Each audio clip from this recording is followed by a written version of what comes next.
Chapitre 21. Dimanche 10 décembre 1989, Liège, Belgique. Le réveil est difficile. Les minutes qui suivent, encore pire. Mal de dos, courbatures, nuque engourdie et en plus de cela, la sale tête du lendemain de fête. Son manteau de cuir noir en guise de couverture. Elle a passé l'une des pires nuits de sa vie. Elle déteste se voir ainsi. Et c'est encore pire dans le miroir d'un rétroviseur. Elle n'a plus 15 ans, l'âge d'aimer le camping et les aventures folles dans la nature, et les nuits à la belle étoile. Non, cette époque-là est passée, et elle n'est pas prête de le regretter. Elle adore par-dessus tout son lit, si grand, dans sa petite chambre feutrée et bien aménagée de son appartement. Elle a mis beaucoup de cœur et de passion dans la décoration de sa chambre, son petit nid douillet, où elle aime se retrouver une fois la journée terminée. C'est là qu'elle passe la majorité de son temps. Le reste de l'appartement ressemble à un hangar où sont entassés des objets en attente de trouver un rangement. Une sorte de grand vrac où sont empilés des cartons et sachets en plastique contenant divers outils, des ustensiles de cuisine, de la nourriture en boîte, des chips, du popcorn ou encore des vêtements. Pour la plupart, elle n'a tout simplement pas pris la peine de les ranger en rentrant du magasin. De temps en temps, elle trie, déblaye un passage vers la porte d'entrée et les armoires, et jette les choses inutiles. Mais chasser le naturel, il revient au galop. Cette vieille expression peut s'appliquer à mes cernes. Elle murmure, en ouvrant grand les yeux dans le miroir embué. La blonde plie en deux sur la banquette arrière de la voiture. « Hein ? T'as dit quoi ? Salut, bien dormi ? Il faut que j'achète une crème anti-rides. » Elle frotte vigoureusement autour de ses yeux en ouvrant plusieurs fois la bouche aussi largement que possible. « Oh, j'ai mal partout. Il fait froid ici. » La bouche pâteuse et la tête embrumée, elle bâille et s'étire autant que possible dans l'habitacle exigu de la petite voiture. « Oui, tu l'as dit, ça gèle dehors. Ah, dedans aussi, regarde les vitres. » Du givre a dessiné des motifs aux structures complexes, créant ainsi une atmosphère intérieure blanchâtre et humide. « Ah, moi je passe pas une autre nuit dans la voiture. »« Non, on trouvera un petit hôtel. Une chambre à 2, ça ne devrait pas coûter trop cher. »« Tu es certaine que c'est à Liège qu'on trouvera le T1 ?»« Je l'ai senti comme toi. Les trackers ont bien indiqué Liège. Tu as reçu le message, non ?» La femme blonde ne sait plus quoi penser, surtout depuis que sa mémoire lui joue pas mal de tours. Cette nuit froide dans la voiture, sans avoir pu se doucher, pèse sur le moral. Je me demande vraiment si c'est une bonne idée. Et si on s'était trompé ? On ne peut pas se tromper, tu le sais. Nous ne sommes pas seuls. Ils sont là pour nous aider. Ils savent, eux. La petite femme fixe l'horizon d'un regard brillant, les yeux rougis par une mauvaise nuit et le manque de sommeil, en quête d'une lueur dans le ciel. Elle reste ainsi quelques minutes. Un flash traverse l'esprit de la blonde. Elle se remémore ce qu'elle a fait la veille. Et plus particulièrement, les dernières minutes avant de se coucher et de s'endormir. Zut, j'ai oublié de prendre mon médicament hier soir. Bah, prends-en 2 ce matin, et le compte est bon. Et ce n'est pas les chiffres et les lettres, c'est sérieux ? Je suis sérieuse. L'autre hésite. Bof, non, je vais plutôt en prendre 2 ce soir. C'est sûrement différent entre le matin et le soir. Oui, peut-être. Ton médecin verra que tu es à tous prix, c'est le principal. Rassurée par ce conseil médical avisé, mais improbable, elle sort de la voiture, s'étire de nouveau, ouvre le coffre et avale une grande gorgée d'eau avec la pilule du matin. T'as raison, faudra pas que j'oublie d'en prendre 2 ce soir. Je te le rappellerai, t'inquiète. Elle regarde sa montre digitale étanche. Un joli cadeau de son papounet pour ses 30 ans. Il est déjà presque 10 heures. Je te propose d'aller à la piscine. On pourra prendre une douche, nager, et après on trouve un truc à manger. On se repose cet après-midi, comme ça, on sera en forme pour ce soir s'ils reviennent. Ils vont revenir, c'est sûr. Ils vont revenir. Ils le trouveront et on sera là. Ouais, bon, en attendant, il faut bouger. Tu pues, ma vieille. Allez, à la douche. Pas autant que toi. 2 minutes plus tard, la petite voiture arpente les rues de la ville à la recherche de la piscine municipale. La vache, ça secoue ici. C'est chiant les pavés. Oui, c'est surtout fait pour ne pas que les voitures roulent trop vite. Tu devrais ralentir. Mais je ne suis qu'à 30 à l'heure. Après avoir quitté le quartier de la gare du Palais et contourné la place Saint-Lambert, la voiture retrouve une stabilité et un confort de conduite digne d'une ville moderne. Ça fait du bien quand on s'arrête. Elles en ont mal aux mâchoires tellement elles ont serré fort les dents pour éviter les claquements à cause des chocs de la route. J'aimerais bien changer de vêtements. Oui, ce n'est pas malin. On aurait dû y penser avant de partir. On aurait aussi pu acheter quelques trucs hier. Tout est fermé aujourd'hui. N'oublie pas qu'on n'a pas beaucoup d'argent belge. J'ai encore quelques francs, mais ils ne prennent pas l'argent français dans toutes les boutiques ici. Vaut mieux le garder pour acheter à manger. On verra demain si on peut le changer. Elle ouvre la boîte à gants de la voiture tout en roulant.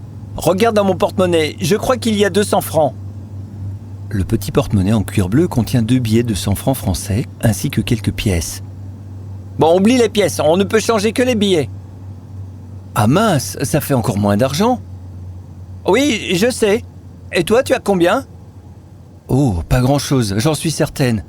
Allez, c'est pas trop grave, j'ai un chéquier dans mon sac. Et tu vas faire quoi avec? Les chèques français ne marchent pas en Belgique. Tu es sérieuse, là? Ah oui, évidemment, tu es en Belgique, pas en France. Le système bancaire belge est différent. La passagère ne dit plus rien. Pensive, elle se laisse bercer par les mouvements de la voiture, roulant au rythme des feux de signalisation. La voiture part à gauche, à droite, encore à gauche. Elle roule au hasard des rues, à la recherche des panneaux indicateurs ou de quelques publicités urbaines. Mais les indications routières en Belgique sont bien moins nombreuses et précises qu'en France. L'espoir de voir une flèche « piscine municipale » semble s'éloigner au fil des kilomètres. Leur petite escapade pourrait bien durer moins longtemps que prévu. Sans argent, elles devront vite rentrer en France. La grande femme est perturbée et de moins en moins confiante. Sa collègue dit qu'elle sait ce qu'elle fait, que les traqueurs ont établi un contact avec elle et qu'ils reviendront pour lui donner des instructions au sujet du T1. Mais c'est qui ce gars-là? Et d'ailleurs, elle ne sait même pas si c'est un homme ou une femme. Et une fois qu'elles l'auront trouvé, que feront-elles? Dis-moi, qu'est-ce qu'on cherche exactement? La piscine! J'en ai marre d'ailleurs. Il n'y a rien d'indiqué dans ce pays. Tiens, regarde. Elle montre du doigt une série de panneaux routiers verts et bleus. Bruxelles, E40, E42, Namur, Verviers, Herstal. Les grands axes routiers et les villes principales sont renseignés, mais aucun n'indique la direction de la piscine. Tu sais quoi? Je laisse tomber. Je ne me lave pas. Tant pis. Elle est furieuse, rouge de colère, les dents serrées. Chaque mot prononcé comme l'aboiement d'un chien enragé. Garde-toi là un instant. Qu'est-ce qu'on est venu chercher ici? Je ne sais pas exactement. On le saura ce soir, s'ils reviennent. Mais encore? Je te dis que je ne sais pas. Je n'en sais pas plus que toi. Je te rappelle qu'on était ensemble. Je sens que je dois être ici, c'est tout. Et tu sens quoi? Je ne peux pas l'expliquer, c'est comme ça. Quand le tracker était au-dessus de nous à Charleroi, c'était très clair. J'ai vu que je devais aller à Liège, qu'il y a un T1 ici, intercepté, et que c'est urgent. La petite femme semble perdue. Son regard est rapide. Les yeux bougent dans toutes les directions. Tu n'as rien senti, toi? Elle ne savait plus. Les effets secondaires des médicaments, la fatigue permanente de ces derniers jours, elle est incapable de penser sereinement et de se souvenir de ce qui s'est réellement passé. Rêve et réalité s'entremêlent dans son esprit depuis quelques jours. Écoute, je ne sais plus. Les médicaments... Oui, je sais, t'inquiète, ça va aller. Fais-moi confiance. Tout sera plus clair quand ils reviendront. Tu fais confiance au tracker? La blonde ne peut cacher son inquiétude. Tu rigoles? Ce ne sont pas que des lumières, tu le sais. Ils sont là parce qu'il y a une bonne raison. Oui, c'est vrai. Elle ne peut que se rendre à l'évidence, se rattacher à ses connaissances et à ses croyances. Son ami a raison. La journée se déroule calmement, agrémentée d'une visite improvisée de la ville, à la recherche de la piscine tant désirée, qu'elle ne trouve pas. L'après-midi est calme et moins animé qu'elle l'imaginait. Les rues semblent endormies par le froid et la lassitude qui s'empare de la population dès la fin du week-end. Passé 20 heures, elles rejoignent leur véhicule garé dans une petite rue proche de leur lieu de stationnement précédent. Une petite place de parking idéale, située au pied de la place Saint-Lambert, seulement à quelques mètres du boulevard de la Sauvenière, l'un des grands axes de Liège. L'endroit parfait pour passer une nouvelle nuit dans la voiture, en guettant l'arrivée des traqueurs. Maintenant qu'elles connaissent mieux la ville, elles pourront partir rapidement pour intercepter le T1. Le confort d'une petite chambre d'hôtel, une douche et une comédie à la télévision auraient fait tellement de bien ce soir. Mais cela n'aurait certainement pas été une bonne solution. Il faut être prêt quand ils reviendront, être à l'affût. La tension monte depuis 1 heure. Les gestes de la femme au manteau sont plus rapides et bien moins maîtrisés. Elle parle fort et est agitée. L'autre, naturellement calme, n'était plus la même depuis une dizaine de jours. Cela ne faisait que s'accentuer depuis qu'elle est arrivée à Liège. Peut-être à cause de la fatigue. Elle se sent abattue, fatiguée et mal dans sa peau. Sûrement à cause du médicament oublié, se dit-elle en prenant la boîte de comprimés dans son sac. Elle s'étonne une nouvelle fois d'avoir oublié de le prendre la veille. Ses pertes de mémoire lui font peur, mais elle se rassure en considérant cela comme passager. Tous les médicaments ont des effets secondaires. Ça va passer. Ça va passer. Elle avale une gorgée d'eau en même temps qu'une seule pilule. Nauséeuse et mal en point, elle est prise d'un vertige. Elle se tourne en direction d'un mur et retient sa respiration pour éviter de vomir. Une odeur d'urine de chat lui caresse le nez. Elle déteste cette odeur, surtout après avoir mangé. Une forte nausée accompagnée d'une sensation acide remonte jusqu'à ses narines et provoque un vomissement soudain qui termine au pied du mur. Elle vomit le comprimé, accompagné de son repas du soir. « Hey, ça va? T'es malade ?»« Je sais pas !» Elle vomit de nouveau, en n'épargnant pas ses chaussures. « T'as pas digéré le boulet de frites, toi? Il fallait pas manger si vite, ma cocotte !»« Ouais, c'est pas grave, ça va passer !» C'est la sauce chasseur. Une nouvelle rafale vient s'étaler sur le sol. La dernière. Ouais, j'espère. Je suis toute retournée. 5 minutes après la réalisation de cette fresque murale, les 2 femmes sont assises dans la voiture. Un homme tape à la vitre du côté conducteur. Vous êtes garé sur une zone de stationnement réservée aux personnes handicapées. Papier du véhicule, carte d'identité et permis de conduire. 3 policiers particulièrement corpulents se tenaient droits comme des piquets devant leur véhicule. Surprise, la conductrice ne dit rien et s'exécuta. Vous êtes françaises toutes les 2 ? Oui, monsieur l'agent. Et qu'est-ce que vous faites ici ? C'est un stationnement réservé aux personnes handicapées. Avez-vous une carte d'invalidité ? Non. Elle est impressionnée par la voix et la carrure de l'agent qui semble immense au travers de la vitre. Alors circulez tout de suite. Vous n'avez rien à faire ici. Oui, tout de suite, on s'en va. Elle démarre le moteur et part en quelques secondes. Pas trop vite, on n'a pas les moyens de payer une amende. Oui, oh là là. Elle souffle longuement. Ses mains moites tremblent sur le volant. Les gestes sont saccadés. La voiture quitte le boulevard et entre dans une petite rue à droite, à la recherche d'un autre endroit pour stationner. Elle a très chaud. Le stress de la situation lui fait perdre ses moyens. Ça va ? Tu vois, tout à l'heure c'était toi la malade. Maintenant c'est moi. Ça va aller. Tu vas toujours très bien, toi. Marche un peu, ça te fera du bien. Quelques minutes plus tard, le stress s'est dissipé, faisant de nouveau place à sa bonne humeur. Son niveau d'excitation initiale avait fortement baissé. Tu les sens ? Ils sont là. Pas loin d'ici. Ils sont là.